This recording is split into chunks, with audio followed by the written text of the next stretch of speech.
Easy കുക്കിങ്ങിൻ്റെ പുതിയ വീഡിയോയിലേക്ക് എല്ലാ കൂട്ടുകാർക്കും സ്വാഗതം. ഇന്ന് നമ്മൾക്ക് ഒരു നാടൻ ഹോട്ടൽ സ്റ്റൈല്, അതായത് റെസ്റ്റോറൻറ്റ് സ്റ്റൈല് ഗ്രീൻ പീസ് കറി തയ്യാറാക്കിയെടുക്കാം.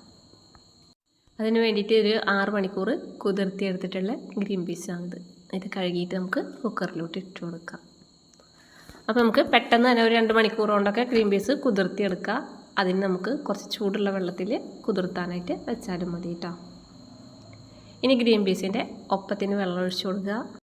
എന്നിട്ട് ഓരോ കുക്കറിൻ്റെ വേവിനനുസരിച്ചിട്ട് നമ്മുടെ ഗ്രീൻ പീസ് വേവിച്ചെടുക്കാം.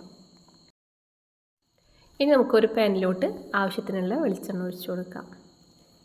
എന്നിട്ട് ആ പാനിൽ സ്ഥലമുള്ളത് കൊണ്ട് ഞാൻ എല്ലാം ഒന്നിച്ച് തന്നെയാണ് വഴറ്റിയെടുക്കുന്നത്. അതല്ലെങ്കിൽ ആദ്യം നമുക്ക് ഒരു 6 വെളുത്തുള്ളിയും ചെറിയ കഷ്ണം ഇഞ്ചിയും കൂടെ വഴറ്റിയെടുക്കാം. ശേഷം അതൊന്ന് മൂത്ത് വരുന്ന സമയത്ത് സവാളയും വഴറ്റിയെടുക്കാം. സവാള നന്നായി വാടി ഒതുങ്ങി വരുന്ന സമയത്ത് 2 പച്ചമുളകും ഒരു വലിയ തക്കാളി ആവശ്യത്തിനുള്ള വേപ്പിലയും കൂടെ ഇട്ടിട്ട് നമുക്ക് മൂപ്പിച്ചെടുക്കാം. പക്ഷേ നമുക്കിന്ന് വലിയ പാനിലായതുകൊണ്ട് തന്നെ ഇതെല്ലാം കൂടെ ഒരു സൈഡിൽ ഒരേ സമയം തന്നെ മൂപ്പിച്ചെടുക്കാനുള്ളൊരു സ്പേസ് ഉണ്ട്. വെളുത്തുള്ളി നന്നായി മൂത്ത് വരുന്നുണ്ട്. ഇനി നമുക്ക് സവാളയുടെ കൂടെ ഈ വെളുത്തുള്ളിയെ വഴറ്റിയെടുക്കാം കേട്ടോ. അപ്പോൾ ഇനി സവാളയുടെ കൂടെയാണ് വെളുത്തുള്ളി വഴറ്റിയെടുക്കുന്നത്. ഇനി സവാളക്കും ഏകദേശം മൂപ്പായി വരുന്ന സമയം നമുക്ക് ഈ തക്കാളിയെ യോജിപ്പിച്ച് അതും കൂടെ വഴറ്റിയെടുക്കാം. ഇനി ഇതിലേക്ക് ആവശ്യത്തിനുള്ള വേപ്പില ചേർത്ത് കൊടുക്കാം. പച്ചമുളക് ഉണ്ടെങ്കിൽ 2 പച്ചമുളകും കൂടെ ചേർത്ത് കൊടുക്കാം. ഇനി ഇതെല്ലാം കൂടെ നന്നായി ഒന്ന് മൂത്ത് വരുന്നുണ്ട്. നല്ല ഉള്ളിയൊക്കെ മൂത്ത് മണം വരുന്ന സമയം നമുക്കിതിലേക്ക് 1/4 ടീസ്പൂൺ മഞ്ഞൾപ്പൊടിയും 1/2 ടീസ്പൂൺ മുളക് പൊടി എരിവിനനുസരിച്ച് ചേർത്ത് കൊടുക്കുക. 1 ടീസ്പൂൺ മല്ലിപ്പൊടി, 1/4 ടീസ്പൂൺ ഗരം മസാല, ആവശ്യത്തിനുള്ള ഉപ്പും കൂടെ ചേർത്ത് നന്നായി ഒന്ന് മൂപ്പിച്ചെടുക്കാം. ഇപ്പോൾ നല്ല മൂത്ത മണം വന്നു തുടങ്ങിയിട്ടുണ്ട് മസാലയുടെ. ഇനി ഇതിലേക്ക് നമുക്ക് ഗ്രീൻ പീസ് ചേർത്ത് കൊടുക്കാം. ഇനി ഈ ഗ്രീൻ പീസും കൂടെ നന്നായി ഒന്ന് ഇളക്കി യോജിപ്പിക്കാം.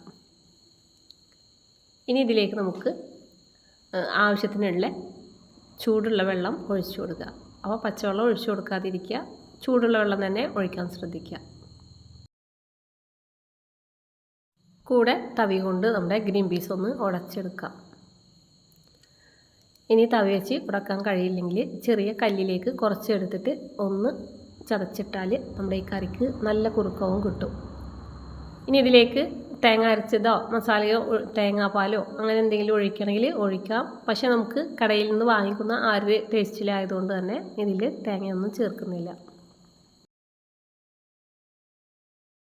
നമ്മുടെ വീഡിയോസ് ആദ്യമായിട്ട് കാണുന്ന കൂട്ടുകാരാണെങ്കിൽ ഒന്ന് ലൈക്ക് ചെയ്യുക, സബ്സ്ക്രൈബ് ചെയ്യുക, തൊട്ടടുത്ത് കാണുന്ന ബെല്ലൈക്കൻ കൂടി ഒന്ന് ക്ലിക്ക് ചെയ്യുക കേട്ടോ. എന്നിട്ട് എന്നെ സപ്പോർട്ട് ചെയ്യണം. അപ്പോൾ അതാ ഈ ചൂടുള്ള വെള്ളം ഒഴിച്ചു കൊടുക്കണം എന്ന് പറയുന്നത്, അതല്ലെങ്കിൽ നമ്മുടെ കറിക്കൊരു പച്ച ടേസ്റ്റാണ് ഉണ്ടാവുക. ഒരു മസാല തിളക്കാത്തൊരു ഫ്ലേവറാണ് കിട്ടുക. അതില്ലാതിരിക്കാൻ വേണ്ടിയിട്ടാണ് നമ്മൾ ചൂടുള്ള വെള്ളം തന്നെ ഒഴിക്കണമെന്ന് പറയുന്നത്. ഇനി ഇതാ ആവശ്യത്തിനുള്ള കറിയുടെ കുറുക്കായിട്ടുണ്ട്. ഇനി നമുക്ക് തീ ഓഫ് ചെയ്യാം.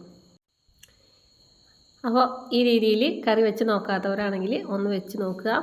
അതുപോലെ തന്നെ തീരെ അറിയാത്ത ആളുകളാണെങ്കിൽ അവർക്ക് കുക്കിംഗ് ചെയ്യാൻ എളുപ്പമായിട്ടുള്ള ഒരു ചാനൽ കൂടിയാണ്. അപ്പോൾ നമ്മളെ ചാനലൊന്ന് സബ്സ്ക്രൈബ് ചെയ്യുക, തൊട്ടടുത്ത് കാണുന്ന ബെല്ലൈക്കൻ കൂടി ഒന്ന് ക്ലിക്ക് ചെയ്ത് തന്നെ സപ്പോർട്ട് ചെയ്യുക. അപ്പോൾ ഇൻഷാ അല്ലാഹ് പുതിയ നല്ലൊരു വീഡിയോയുമായി വരുന്നവരേക്കും എല്ലാ കൂട്ടുകാർക്കും അസ്സലാമു അലൈക്കും.